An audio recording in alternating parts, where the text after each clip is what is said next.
Everyone, welcome back to our channel, my channel. Thank you so much. I hope I'm meeting all of you in the best of health.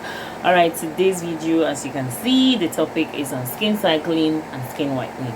Like, if you watched some of my videos that entails skincare, beauty routine in general, skincare routine, I speak about schedule. I even actually have a live stream or so where I spoke about scheduling your skincare routine, your actives. You can't use everything. I won't advise you to pack everything: your niacinamide, your vitamin A, your vitamin C, your azelaic acid, your ferulic acid. Like, I won't advise you to use those things every day in one routine. Sometimes you could, but it shouldn't be something that you do very often, because too much of everything, no matter how good it is, can lead to side effects, negative side effects, and which we wouldn't want. So skin cycling is just a name that I don't know if I'll say TikTok or so have made it popular, but it is more like scheduling your skincare routine in order not to overdo things, because there are certain ingredients that when you overdo them, example like your retinol, that's your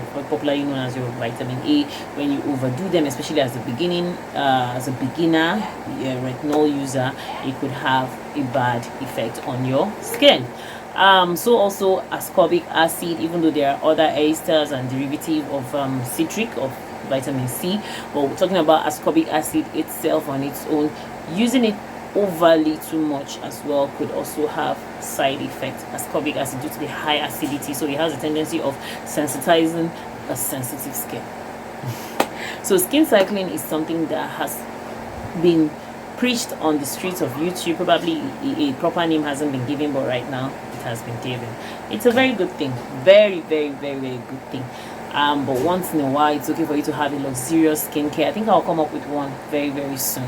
Okay, now on the aspect of skin cycling, your understanding. Now let's look at the skin whitening. Today someone called me up and she was like, "Do you have whitening cream?" And I was like, "No, I don't." I used to manufacture whitening cream, but after a while and seeing all of the negative side effects of the whitening cream, I stopped. Even though these whitening creams can be unnecessarily expensive, like, will I say unnecessarily, or rather they are really expensive, I just had to stop. Aside from the stressful part of it, what I mean by from the stressful part of it is the fact that as a melanin skin, as a skin of color, we have different layers to our skin, our melanin, and you're trying hard to whiten. Now there is a high tendency that when you choose to whiten your skin, it's more going to be on the side where you are eroding your melanin, because when you want to inhibit your melanin, whitening the skin might not really be possible when it has to do with the inhibition of your melanin. I don't know if I'm making sense here. There are two things that could happen to your melanin in order for your melanin to like lighten or brighten. It's either you're eroding it or you're inhibiting it, which in the long run, inhibiting your melanin is much more better than eroding your melanin. I'll come back to that. When you inhibit your melanin, it's more like using more of tyrosinate inhibitors that will just reduce your production of your melanin more or less, yeah, while eroding means you're taking off. From the statement, English language, you could tell that eroding is more of taking away, while inhibiting is more of reducing. And honestly speaking, when you erode your melanin, it comes with a lot of negativity. Number one, you'll be thinning the skin, and that leads to a lot of green veins. It brings dermatitis and psoriasis. For those people that whiten their skin, that do not use SPF before they step out, it leads to sunburn. Like, I had some clients that was of recent that kept complaining that their skin was getting darker. Why? Due to the fact that they went on and used whitening products, and then it spoils their skin, produced a lot of patches, a lot of I don't need to say so much. The side effect, of course, of bleaching the skin, and then came to me that they needed to fix their skin, and I gave them normal skincare products that wouldn't whiten them. And I tell a lot of people that my product will not continue from where your whitening product stops, because I am not a whitening brand. I don't even manufacture products that whiten the skin anymore, because, to be honest, this whitening of the skin in the long run and with age, it produces a negative result. And these whitening products are things that should not be used every day. And that brings me to the topic of this video: skin cycling and then skin whitening. If you choose to whiten your skin, then bear at the back of your mind that you need to also skin cycle, in the sense that when you're using anything whitening, you shouldn't use it every day.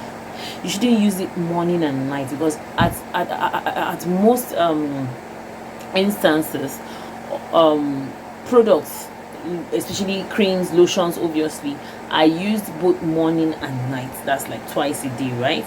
And then you're whitening your skin with products that you use morning and night. You use them 7 days a week, like without break.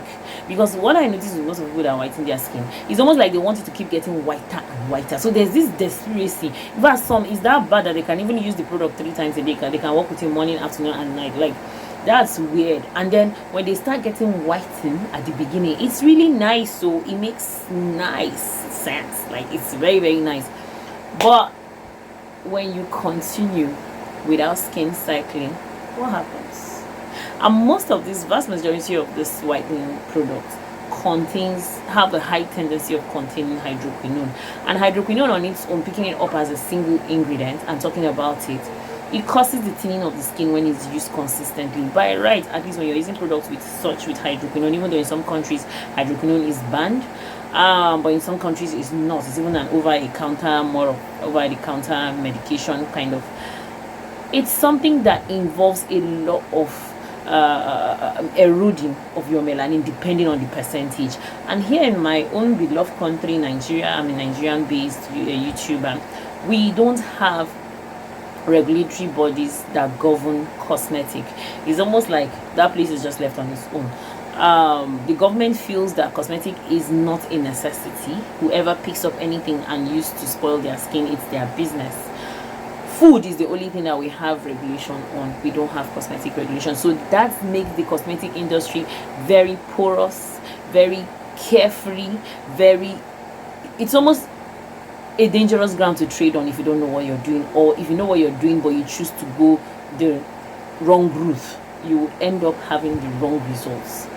So using an ingredient like hydroquinone, and the reason why I was talking about regulatory bodies is the fact that they might label it on the container that it is 0.05% of hydroquinone, but in reality is more than that. Do you get? Because I don't see the reason why 0.05% of hydroquinone can whiten you in 7 days. That's not true. So it tells you that more than that is being used. So you see where I was it brought me about, I was talking about the issue of regulation that does not exist. When you're using a product that erodes the melanin, even the one that inhibits the melanin, what I mean by it, our tyrosine inhibitors like our kojic acid, our sepi white, our giga white, our licorice, our tyrosine inhibitors in general, you still need to give breaks. You still need to skin cycle this product. You still need to give breaks. Yeah, there are days that you might just do Vaseline, or you might just do just a moisturizer that does not contain any active at all, just your humectants, your emulsifiers, your oils. You understand? Everything should be in moderation. Everything. Personally, I'm this person that, if you know, I don't condemn you for whitening or bleaching your skin. If that makes you comfortable, good for you.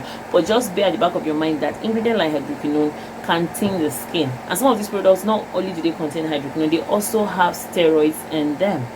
Some of them have mercury in them.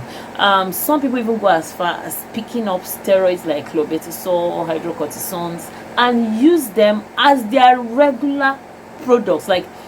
Like here in Nigeria, there are some kind of mix. That's maybe the pro mixing that I was talking about. That I have a video I spoke about it, that I said pro mixing is completely different from cosmetic formulations, where they pick up creams of whatever variety, the ones that have hydroquinone in them, whatever in them, mercury, blah blah blah, whitening ingredients in them, and then still add steroids in them. Tubes, we call them here tubes. And most of these tubes, like I said earlier, they are medications as well. Hydrocortisone, clobetasol, they are all medications. You add them. These things are things that are usually prescribed by a dermatologist or a pharmacist to reduce a certain skin condition, and it is stated clearly for you to use for a certain duration of time.